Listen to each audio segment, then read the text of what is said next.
ஒரு கம்பெனியில் வேலைக்கு ஜாயின் பண்ணுறப்ப நீங்கள் கவனிச்சிங்கன்னா ரொம்ப குஷியாக இருப்போம். அப்பாடா இப்படியோ வேலை கிடச்சிருச்சு அப்படின்னு சொல்லிட்டு அவங்க கேட்குறது எல்லாத்தையும் எடுத்து கொடுத்துட்ருப்போம். நம்ம என்னென்ன கொடுக்குறோம் அப்படின்றத நம்ம நோட் பண்ண மாட்டோம். அதேமாரி ஒரு கம்பெனிலேருந்து ரிசைன் பண்ணுறதுக்கு முன்னாடி நம்ம ஒரு சில விஷயங்கள்லாம் கண்டிப்பாக செய்ய வேண்டியது. பட் அதை எல்லாத்துலேயும் நிறைய சொதப்புவோம், நிறைய விஷயத்த மறந்துடுவோம். ஸோ அந்த மாதிரி ஒரு வேலையில் ஜாயின் பண்ணுறப்ப என்னென்ன விஷயம்லாம் நம்ம கரெக்டாக ஞாபகம் வச்சுக்கணும், என்னென்ன விஷயம்லாம் நோட் பண்ணி வைக்கணும், என்னென்ன விஷயம்லாம் நம்ம செய்யணும் வேலையை ரிசைன் பண்ணுறப்ப அப்படின்றத பற்றி இந்த வீடியோவில் பார்ப்போம். Welcome to expert jobs. வீடியோஸ்லாம் பிடிச்சிருந்துச்சு அப்படின்னா மறக்காமல் சப்ஸ்கிரைப் பண்ணுங்கள், ஃப்ரெண்ட்ஸ்லாம் ஷேர் பண்ணுங்கள்.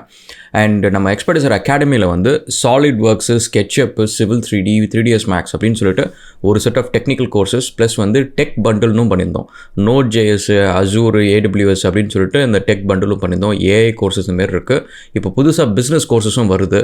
கைஸ் இது எல்லாமே ஸ்டார்டிங்கில் வந்து we give you as an offer price. So அதை போய் செக் பண்ணி பாருங்கள், உங்களுக்கு கண்டிப்பாக யூஸ்ஃபுல்லாக இருக்கும். ஓகே, ஸோ இப்போ வந்து நம்ம ஒரு வேலையில் ஜாயின் பண்ணுறப்ப நம்ம வந்து வேலை கிடச்சிருச்சு அப்படின்ற ஒரு சந்தோஷத்தில் வந்து நம்ம அவங்க கேட்குறது எல்லாத்தையும் எடுத்து கொடுத்துட்ருப்போம். அவங்க கேட்டால் விட்டால் வீட்டு பத்திரத்தை கூட எடுத்து கொடுத்துருவோம், ரேஷன் கார்டு எதை கேட்டாலும் கொடுத்துருவோம். ஸோ அப்படி கொடுக்குறதுல என்ன ஒரு பிரச்சனை அப்படின்னா, நம்ம என்னென்ன கொடுக்குறோம், என்ன இன்ஃபர்மேஷன் நம்மளோட இன்ஃபர்மேஷன் அவங்கள்ட்ட இருக்குது அப்படின்றத பற்றி நம்ம கவலைப்படாமல் கொடுத்துட்றோம். இது வந்து என்ன ஆகும்னா, பேக் டோரில் சில கம்பெனிஸ் வந்து நம்மளோட இன்ஃபர்மேஷனை வெளியில் லீக் பண்ணுவாங்க. ஸோ இதை வந்து நீங்கள் முக்கால்வாசி நோட் பண்ணி வச்சுக்கணும். என்னென்ன இன்ஃபர்மேஷன் நம்ம கொடுக்குறோம், இது எதுக்காக கொடுக்குறோம் அப்படின்றது நீங்கள் ஓப்பனாக HR கிட்டையும் கேட்கலாம். அது ஒன்றும் ப்ராப்ளம் கிடையாது. ஏன்னா அது it's based on a policy. அதேமாரி நம்ம கம்பெனியை விட்டு எக்ஸிட் பண்ணுறப்ப என்னென்ன இன்ஃபர்மேஷன் அவங்க ரீட்டைன் பண்ணலாம், என்னென்ன இன்ஃபர்மேஷனை ரீட்டைன் பண்ணக்கூடாது அப்படின்றதுக்குமே லா இருக்குது. ஸோ அதுபடி வந்து ஒரு சில இன்ஃபர்மேஷனை நீங்கள் டிஸ்ட்ராய் பண்ணுறேன்னு சொல்லிட்டு அவங்கள்ட்ட எழுதி கூட நீங்கள் வாங்கிக்க முடியும். ஸோ அந்த விஷயத்தெல்லாம் பார்ப்போம். ஸோ ஃபஸ்ட்டு நம்ம கம்பெனியில் ஜாயின் பண்ணுறப்ப நம்ம நிறைய இன்ஃபர்மேஷன் கொடுப்போம். அதில் வந்து இந்த நம்மளோட எஜுகேஷன் சர்டிஃபிகேட்ஸு, பாஸ்போர்ட் காப்பீஸு, அதுக்கப்புறம் ஆதார், இந்தமாதிரி விஷயங்கள்லாம் நம்ம நிறைய கொடுப்போம்.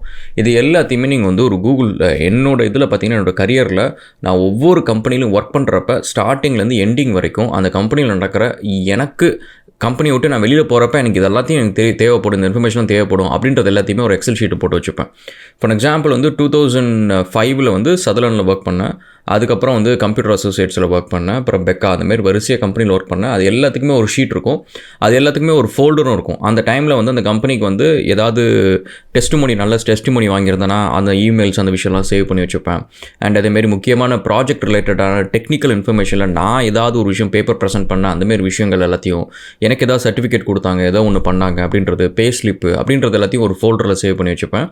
ஒரு கூகுள் ஷீட்டு இல்லைனா வந்து எக்ஸலில் வந்து ஒவ்வொரு இயர் ஒவ்வொரு கம்பெனியில் நான் என்னென்ன ஒர்க் பண்ணுறனோ அந்த இயரில் நடந்த முக்கியமான விஷயங்கள், ஏதாவது ஒரு எஸ்கலேஷன் இருந்திருக்கும், ஏதாவது ஒரு விஷயத்தில் வந்து எனக்கு மேபி ஒரு வார்னிங் கொடுத்துருப்பாங்க, இல்லை வந்து ஏதோ ஒரு பண்ணியிருப்பாங்க, நல்லா அப்ரிசியேஷன் இருக்கும், ஏதாவது ஒரு விஷயம் இருக்கும், அதை எல்லாத்தையும் நோட் பண்ணி வச்சுப்பேன்.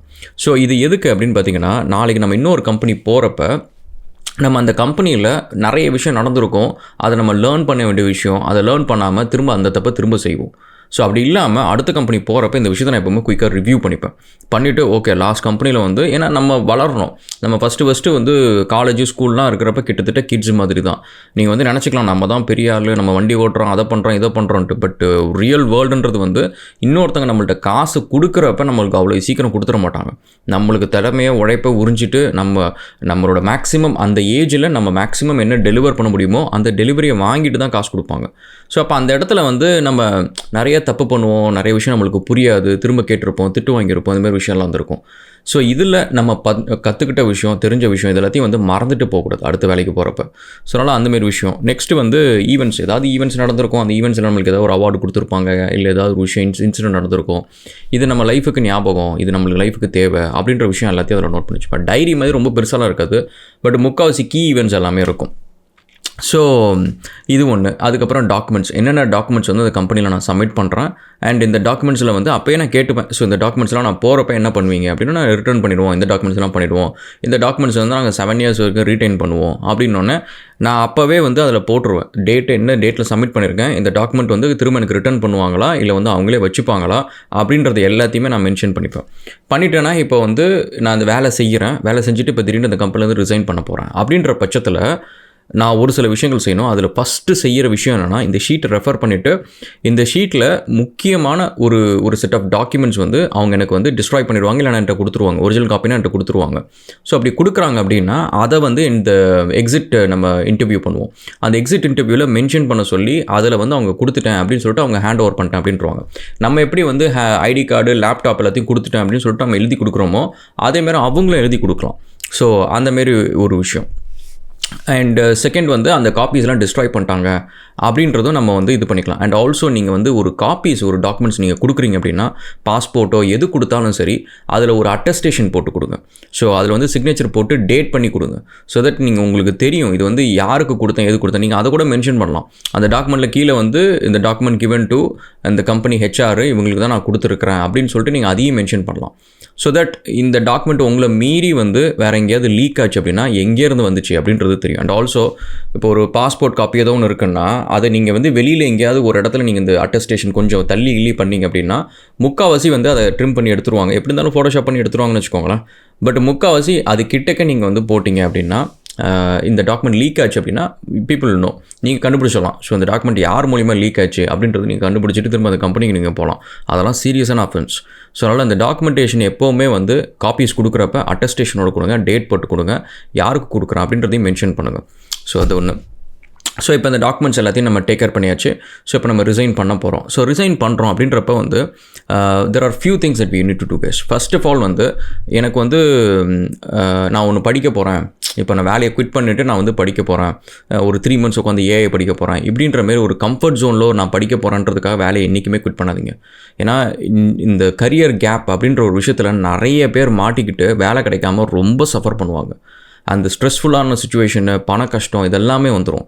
ஸோ அதனால் கையில் ஆப்பர்ச்சுனிட்டியை வச்சுக்கிட்டு அந்த ஆப்பர்ச்சுனிட்டி எனக்கு இந்த வேலை கஷ்டமாக இருக்குது, எனக்கு லைஃப்பில் அப்கிரேட் பண்ணணும் இதெல்லாம் இருக்குது அப்படின்னா அந்த வேலையை தாண்டி சாட்டர்டே சண்டே ஏதாவது ஒரு டைமில் தான் நீங்கள் வந்து படிக்கணும் அப்படின்ற ஒரு விஷயத்தை வச்சுக்கோங்க. படிக்கிறதுக்கான வேலையை விட்டிங்க அப்படின்னா கரியர் கேப் விழுந்ததுக்கப்புறம் ஒரு 3 months கழிச்சு சரி இப்போ நான் வேலை ட்ரை பண்ணுறேன் புதுசாக ஸ்கில் செட்டில் அப்படின்னு பார்த்தீங்கன்னா வேலை கிடைக்கல அப்படின்னா 3 months 6 months ஆகிடும், 6-7 months 8 months ஆகிடும். அடுத்த பேட்ச் வந்துடுவாங்க. அப்போ வரப்போ உங்களை எதுக்கு அவன் ரெக்ரூட் பண்ணணும்? உங்களுக்கு வந்து கரியர் கேப்பும் இருக்குது, நீங்கள் வந்து எக்ஸ்பீரியன்ஸும் கிடையாது, அண்ட் புதுசாக வரவன் வந்து ஃப்ரெஷராக இருக்கான், அவன் சேலரியும் கம்மி, எதுக்கு நான் உங்களை ரெக்ரூட் பண்ணணும் அப்படின்ற கொஷனுக்குள்ளார போயிடுவீங்க. ஸோ அதனால் கரியர் கேப் விடுற மாதிரிலாம் வந்து ஒரு டெசிஷன் எடுக்காதீங்க. ஸோ நீங்கள் படிக்கணும்னா பார்ட் டைமாக படிங்க, அண்ட் ஈவினிங்கில் படிங்க, வீக்கெண்ட்ஸில் படிங்க, அந்தமாரி படிங்க. கம்ஃபர்ட் ஜோனில் வந்துட்டு படிக்கணும் அப்படின்ற ஒரு விஷயம் எடுத்துக்காதீங்க. அண்ட் நெக்ஸ்ட் வந்து நான் வேலையை குவிட் பண்ணிட்டு வேலை தேட போகிறேன் அப்படின்ற ஆப்ஷன். ஸோ இது வந்து ஐ வுடன்ட் ரெக்கமெண்ட் கைஸ். ஏன்னா இப்போ நீங்கள் ஒரு ஹெச்ஆராக நீங்கள் உங்களை வச்சுக்கோங்களேன், உங்களுக்கு 2 ரெஸ்யூமே வருது. ஒருத்தர் வந்து ஒரு கம்பெனியில் ஒர்க் பண்ணிருக்கிறாரு, doesn't matter big or small, ஒரு கம்பெனியில் ஒர்க் பண்ணிருக்கிறாரு. அந்த கம்பெனியில் வந்து அவர் வந்து ஒரு ரோலு அதுக்கு வந்து மாதம் அவர் வந்து சேலரி வாங்கிட்டு இருக்கிறாரு.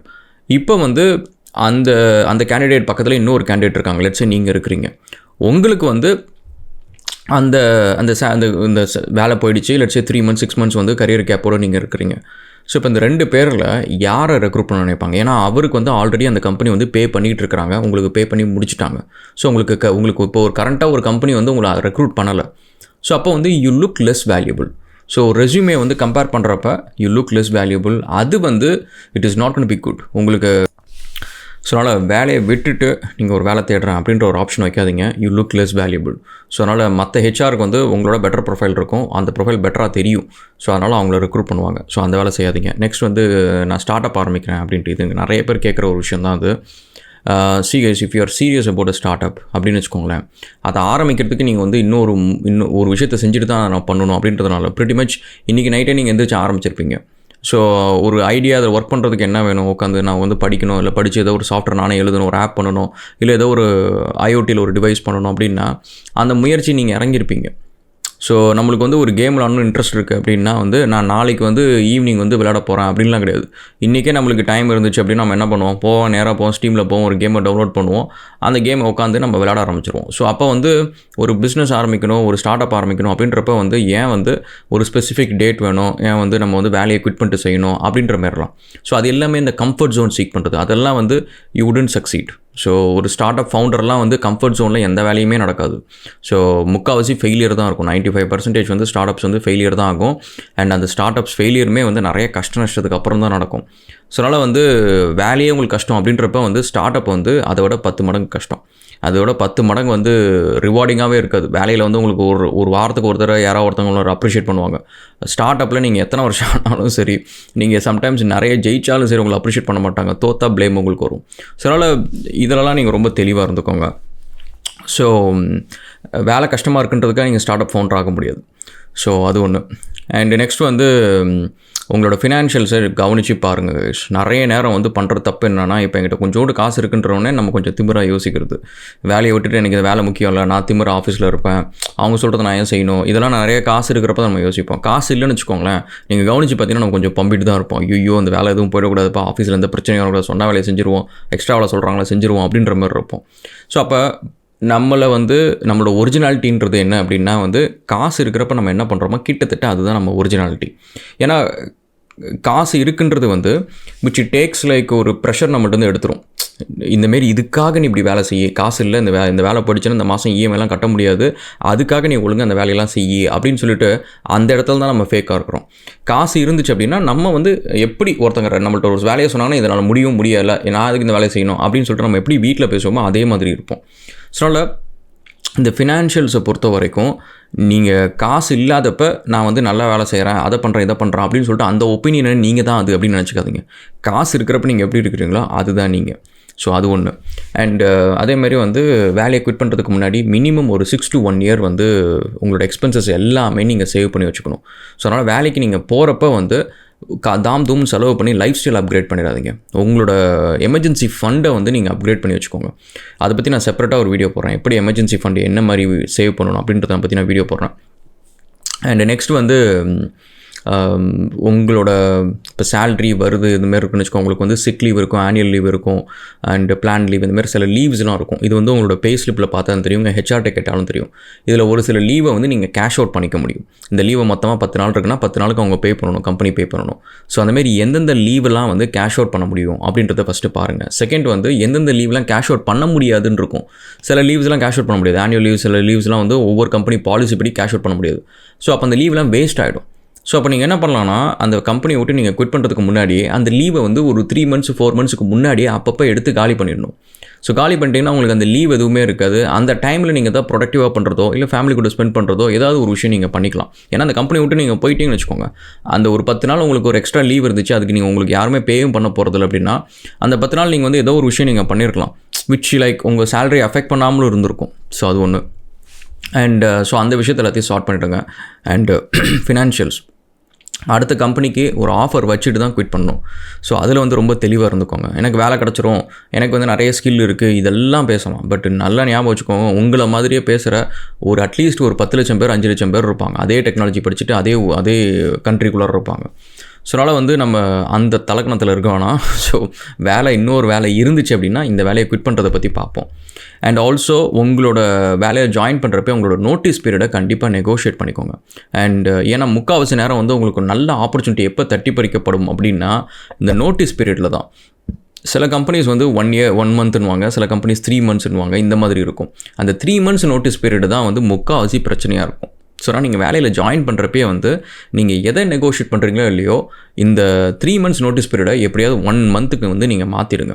ஏன்னா இப்போ ஒரு பெரிய கம்பெனி உங்களுக்கு வந்து ஒரு ஆஃபர் கொடுக்குறாங்க அப்படின்னா அவங்களோட ப்ராஜெக்ட்டுக்கு ஏதோ ஒரு நீட் இருக்கிறதுனால தான் உங்களுக்கு ரெக்ரூட் பண்ணுறாங்க. அவங்களுக்கு ஏதோ ஒரு வேலை இருக்குது, அந்த வேலையை செய்கிறதுக்கு அவங்க ரெக்ரூட் பண்ணுறாங்க. அந்த வேலை 3 மாதம் வெயிட் பண்ணிகிட்டு இருக்குமா அப்படின்னு கேட்டிங்கன்னா முக்கால்வாசி இருக்காது. அந்த வேலையை இமீடியட்டாக ஆரம்பிக்கணும். நீங்கள் நாளைக்கு ஜாயின் பண்ணிங்கன்னா உங்களுக்கு நாளைக்கு ஆரம்பிக்கிறது மாதிரி ஒன்று இருக்கும். ஸோ அதனால் அந்த 3 monthsன்றது சம்டைம்ஸ் நீங்கள் நல்ல ஆப்பர்ச்சுனிட்டிஸ்லாம் மிஸ் பண்ணுற மாதிரி ஆகிடும். ஏன்னா இந்த கம்பெனியில் நீங்கள் 3 monthsக்கு முன்னாடி வர முடியாது, டெர்மினேஷன் தான் கொடுக்க முடியும், நீங்கள் ரிசைன் பண்ண முடியாது, அப்ஸ்காண்ட் தான் ஆகணும். அது வந்து இன்னொரு புது கம்பெனி வந்து இன்றைக்கி வேணால் உங்களுக்கு வேலை இருக்குது, சரி பரவாயில்ல எடுத்துப்போம் அப்படின்னு எடுத்துப்பாங்க. நாளைக்கு நீங்கள் இன்னொரு கம்பெனிக்கெலாம் போகிறப்ப பேக்ரவுண்ட் செக் பண்ணுறப்ப இது தெரியும். ஸோ இந்த கம்பெனி நீங்கள் அப்ஸ்காண்ட் ஆகிருக்கீங்க அப்படின்னு சொல்லிட்டு அது வந்து it is not good for your profile. So அதனால் அந்த எப்போவுமே நீங்கள் வேலையில் ஜாயின் பண்ணுறப்போ உங்களுக்கு வந்து you have sense of little உங்கள் சைடில் நெகோஷியேட் பண்ணுறதுக்கு ஒரு சில விஷயம் இருக்கும். அதில் இந்த ஒரு விஷயத்தை கண்டிப்பாக நீங்கள் நெகோஷியேட் பண்ணிக்கோங்க.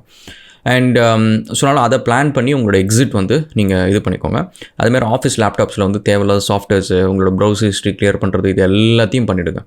ஆஃபீஸ் டாக்குமெண்ட், எந்த டாக்குமெண்ட்ஸ் ஜென்ரலாகவே ஆஃபீஸ் ஃபோல்டர் கம்ப்யூட்டரில் வந்து தேவையில்லாத விஷயம் எதுவுமே பண்ணாதீங்க, ஒர்க்கை தவிர எதுவுமே பண்ணாதீங்க. உங்கள் பர்சனல் லேப்டாப்பில் எல்லாத்தையும் வச்சுக்கோங்க. ஸோ அது எல்லாத்தையும் கிளியர் பண்ணிவிடுங்க. அதேமாரி ப்ராப்பராக ஐடி கார்டு, லேப்டாப்பு எல்லாத்தையும் ப்ராப்பராக சப்மிட் பண்ணுறது எல்லாத்தையுமே கிளியராக ஆன் டே வந்து சப்மிட் பண்ணுங்க. திரும்ப அவங்க கூப்பிட்டு கால் பண்ணி பேசுகிற மாதிரி வச்சுக்காதீங்க.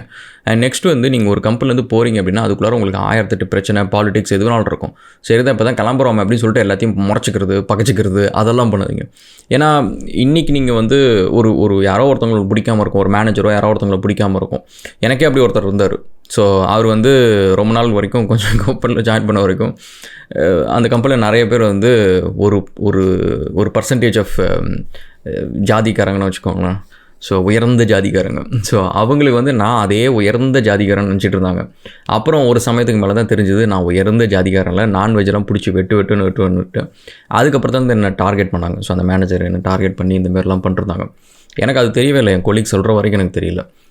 பட் நல்ல வேலை வந்து எனக்கு அது வெளியில் வந்ததுக்கப்புறம் தான் என்ன நடந்துச்சு அப்படின்றதெல்லாம் புரிஞ்சிச்சு. இல்லைனா அந்த டைமில் வந்து நான் ஏதாவது சும்மா சண்டை போட்டுருக்கலாம், ஏதோ ஒன்று பண்ணிக்கலாம். அந்த டைம் நான் ரொம்ப யங்காக இருந்தேன். ஸோ ஆனால் என்ன ஆச்சுன்னா அதே மேனேஜர் வந்து மனம் திருந்தி அதுக்கப்புறம் ஃப்ரெண்ட் ஆகி என்கிட்ட வந்து ஃபேஸ்புக்கில் ஆட் பண்ணி ரொம்ப நல்லா பேசிட்டுலாம் இருந்தார். ஸோ அதனால் மனுஷங்க மாறுவாங்க. பட் நம்ம செஞ்ச ஒரு சில விஷயம் வந்து மனுஷங்க வந்து மறக்க மாட்டாங்க. அதான் பிரச்சனை. ஸோ அதை அப்படியே ஞாபகம் வச்சுப்பாங்க. ஸோ அதனால் இந்த கம்பெனியை விட்டு நம்ம கடைசியாக வெளியில் வரப்போ எப்போவுமே ஒரு நல்ல நரேஷனோடு வரணும். ஸோ அங்கே இருந்துக்கிட்டு ஹெச்ஆர் கூட சண்டையை போட்டு அவங்க கூட சண்டையை போட்டு இவங்க கூட சண்டையை போட்டு இப்படிலாம் வரக்கூடாது. நல்ல ஒரு மேனேஜரோட ரெஃபரன்ஸு, சீனியரோட ரெஃபரன்ஸு, கொலீக்ஸ் எல்லாத்துக்கும் நம்மளை பற்றியான ஒரு நல்ல ஒப்பீனியன்னு, ஹெச்ஆர்கிட்ட நல்ல ரிலேஷன்ஷிப்பு இப்படின்னு சொல்லிட்டு இது எல்லாத்தோட நீங்கள் வெளியில் வந்தீங்கன்னா திரும்ப அந்த கம்பெனியில் போய் ஜாயின் பண்ணுறது கூட உங்களுக்கு ஒரு ஆப்பர்ச்சுனிட்டி இருக்கும். ஸோ அதனால் எப்போவுமே கம்பெனியை விட்டு வெளியில் வரப்போ இந்த பழசெல்லாம் மறக்கிற மாதிரி நல்ல விஷயத்தெல்லாம் செய்யுங்க. எல்லாத்துக்கும் சும்மா சாக்லேட் வாங்கி கொடுங்க, வெளியில் கூப்பிட்டு போங்க, ஏதாவது ஒன்று பண்ணி ஒரு நல்ல பேரோட ஒரு நல்ல ஒப்பீனியனோட அந்த கம்பெனியை விட்டு வெளியில் வாங்க. ஸோ ஏன்னா இப்போ நம்மளே இருக்கிறோம், திடீர்னு ஒரு ஊருக்கு போகிறோம், ஒரு புதுசாக ஒரு வீட்டில் நம்ம வந்து குடி போகிறோம். அப்போ பக்கத்து வீட்டுக்காரங்க வந்து நம்மளுக்கு அவ்வளோ பழக்கம் கிடையாது. அவங்கள்ட்ட போய் நம்ம வந்து சக்கரை கொடுங்க, அது கொடுங்க, சின்ன விஷயம் கூட கேட்குறதுக்கு நம்ம தயங்குவோம். அதுவே அந்த வீட்டில் நம்ம ஒரு 10 வருஷம் இருக்கிறோம்னு வச்சுக்கோங்க, பக்கத்து வீட்டுக்காரங்கள்ட்ட போய் நம்ம கடன் கூட கேட்கலாம். இல்லைங்க ஒரு அர்ஜென்ட்டாக இருக்குது, ஒரு 50,000 கொடுங்க, 20,000 கொடுங்க அப்படின்னா நம்ம எங்கே ஓடி போய்ட்டு போகிறோம், நம்மள தான் எத்தனை வருஷம் தெரியுமே அப்படின்னு சொல்லிட்டு கொடுப்பாங்க.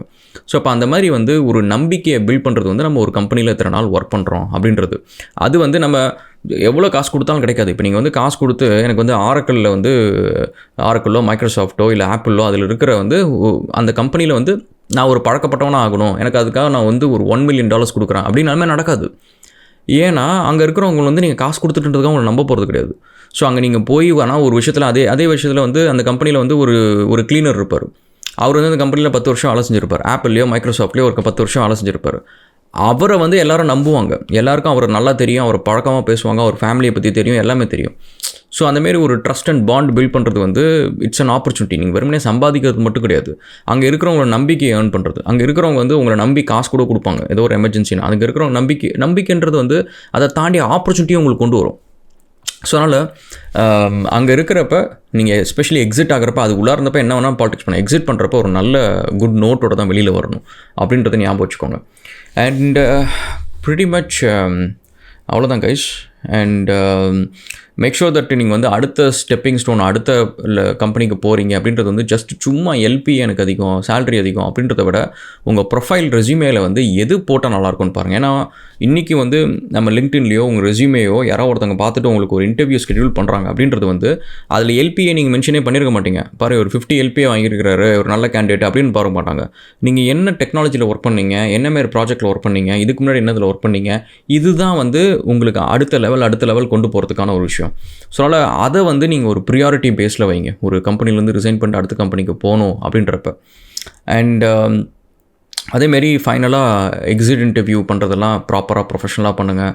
அண்ட் எல்லாத்துக்கும் நல்ல ஃபீட்பேக் கூட கொடுங்க, பரவாயில்ல, ஒன்றும் ஆகிடாது. அண்ட் அதேமாரி வந்து எல்லாத்துக்கும் வந்து ஒரு ஃபேர்வெல் நோட் ஒன்று இமெயில் அனுப்புகிறப்ப எல்லாரை பற்றியும் மென்ஷன் பண்ணுங்கள். இப்போ நீங்கள் ஒர்க் பண்ண டீமில் மொத்தமாக 20 பேர் இருக்கிறாங்கன்னா 20 பேருமே அந்த மென்ஷன் பண்ணுங்கள்.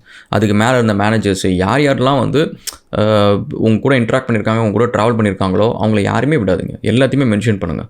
ஏன்னா இந்த இமெயிலெலாம் வந்து அவங்களுக்கு மெமரிஸ்லாம் கொடுக்கும். அந்த பழசெல்லாம் மறந்துட்டு ஒரு புதுசாக ஒரு நல்ல மெமரி கொடுக்கும், உங்களை பற்றி ஒரு நல்ல ஒப்பீனியன் இருக்கும். ஸோ அந்த எக்ஸிட் இமெயிலில் வந்து you can create an impression. Okay, so அந்த ஃபைனல் இமெயில், ஃபேர்வெல் இமெயில் அப்படின்னு கூட வச்சுக்கலாம். ஓகே, கூல் கைஸ், நம்ம இன்னொரு வீடியோவில் சந்திப்போம் மீண்டும். Thank you so much and cheers. And வேளச்சேரியில் வந்து ஃபீனிக்ஸ் மால் ஆப்போசிட்டில் வந்து நம்மளோட ஸ்டுடியோ ஒன்று இருக்குது, வர்ச்சுவா ஹப். அதோட பக்கத்தில் வந்து ஒரு ஸ்டுடியோ இருக்குது. அதில் podcast, video, product photo shoots எல்லாமே பண்ணுறோம். நம்மளோட வீடியோஸ் எல்லாம் எடிட் பண்ணுறதெல்லாம் அந்த டீம் தான் பண்ணுது. ஸோ உங்களுக்கு ஏதாவது பாட்காஸ்ட் ஏதாவது ஒன்று பண்ணணும் அப்படின்னா அங்கே விசிட் பண்ணி பாருங்கள்.